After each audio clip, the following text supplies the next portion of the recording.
gardener brought us back brought back all that was lost. The gardener brought us all back to the garden again.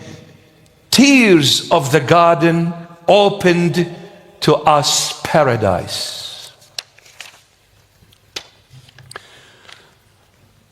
The Lord Jesus, while hanging on the cross, said to the thief at his right, "Truly I say to you, today you will be with me in paradise." The true gardener brought us back to the garden paradise. Wow. Truly I say to you, today you will be with me in paradise. Luke 23:43.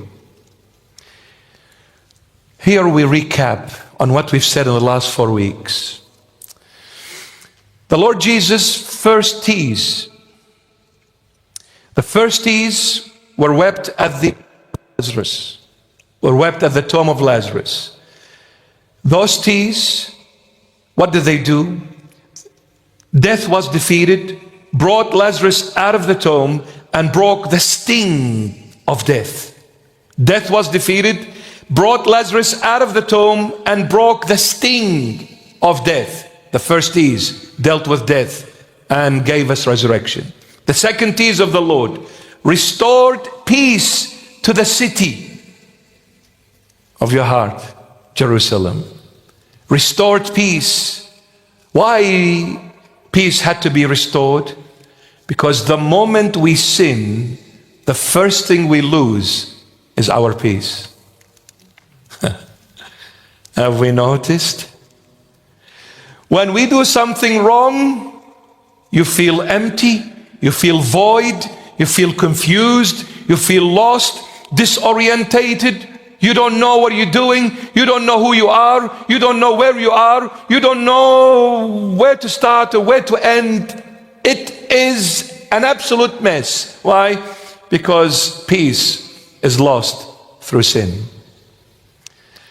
And that peace Christ came to bestow in your heart. That's Jerusalem, the city of peace. So the second tears of the Lord were to bring that peace once again to our hearts and live in harmony with the Lord. No more enemies. We are in peace now. No more fighting you, Lord. No more arguing with you, Lord. No more being disobedient to you, Lord. When the Lord called me to the church, I went to the club. I was fighting him. I was going against him. The Lord says pray, and I didn't. The Lord says fast, and I didn't. The Lord says come to the light, and I went to darkness. The Lord says come to the church, and I went to the club. The Lord says come to me, I, Jesus Christ, and I chose Satan, not Christ. We were in a battle. We were fighting one another until he cried and wept over the heart that was conquered by sin and lost its peace. The tears of Christ reinstated that peace. The moment that peace entered my heart, I said, what have I done? Why did I do all that? I was so blind. I was so lost, yet I thought I was doing everything right. But until Christ wakes you up, you'll never realize what you're doing. Do not be shocked for the world to act so evil, yet they think they're doing good. Do not be shocked because they're blind. There is no peace in the world because the one who rules the world is Satan. Satan has no peace in him. Where are you going to get peace if there is no source for that peace? The only source of peace is Jesus Christ of Nazareth, who is God and the only true living God, my beloveds. That's where peace comes from. It doesn't come from a prophet. It doesn't come from a holy man. It doesn't come from a good teacher. It doesn't come from no humans. It comes from God, the true, divine, living God, the creator of all. And this true living God was revealed in the flesh over 2,000 years ago. He was crucified in the times of Pontius Pilate. He was buried in the flesh, but he rose from the dead, and his tomb is empty. The sepulchre church cries out every day. Until when, world, are you going to be blind? Until when are you going to choose to remain in this blindness? Spiritual blindness. Until when? Look at the world and see how it's behaving. Absolute foolishness, absolute evilness. To the core. To the core. They can't stand the truth. They can't stand the light. Yet the light is so clear and the truth is so powerful.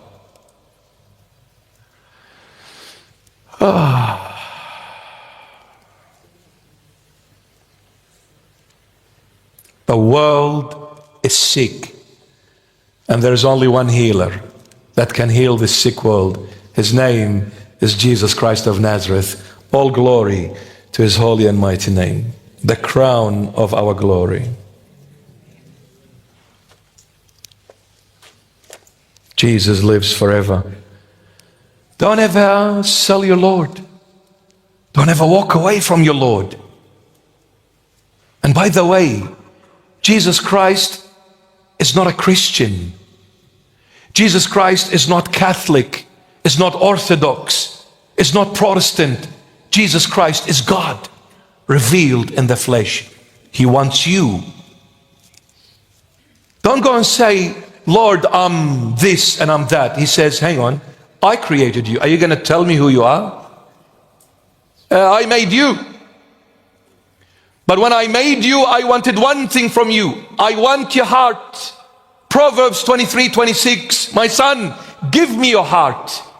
Give me Jerusalem, and I'll turn it into a city of peace. Where everything outside is in turmoil. Everything is lit up in fire. But inside there is calmness and tranquility, serenity. Because when the King of Peace dwells in this heart, everything is cool, brother. What problem? Oh, the doctor said you're going to die in 1 week. Hallelujah. The death became that vehicle that's going to fly me to my beloved. And I'm going to see him face to face, no more in a maze, no more in a mirror, no more. I'll see him face to face every single moment. Now I am begging to see him for a split second, and I'm not even getting it, not even in a dream, not even in any sign. So hard, but there and then I will see him every moment before me, fully revealed. So hallelujah to death. What are you afraid of?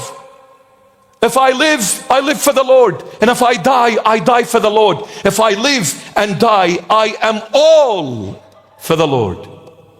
I am all. Fear nothing. And when you go home, I'll give you this verse. Read it all. Joshua, Old Testament, the book of Joshua, chapter 1, verse 9. Take this is from the Lord to all of you. Read it tonight. Joshua 1:9. And say, Lord, this is your voice for me. Fear nothing. Only fear the Lord. The second T is restored peace to this city. The heart is restored.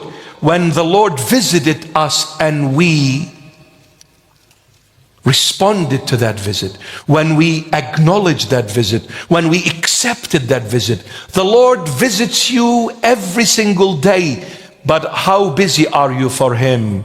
You've missed the knock, you've missed the voice, you've missed the calling, because we are too busy for the Lord Jesus.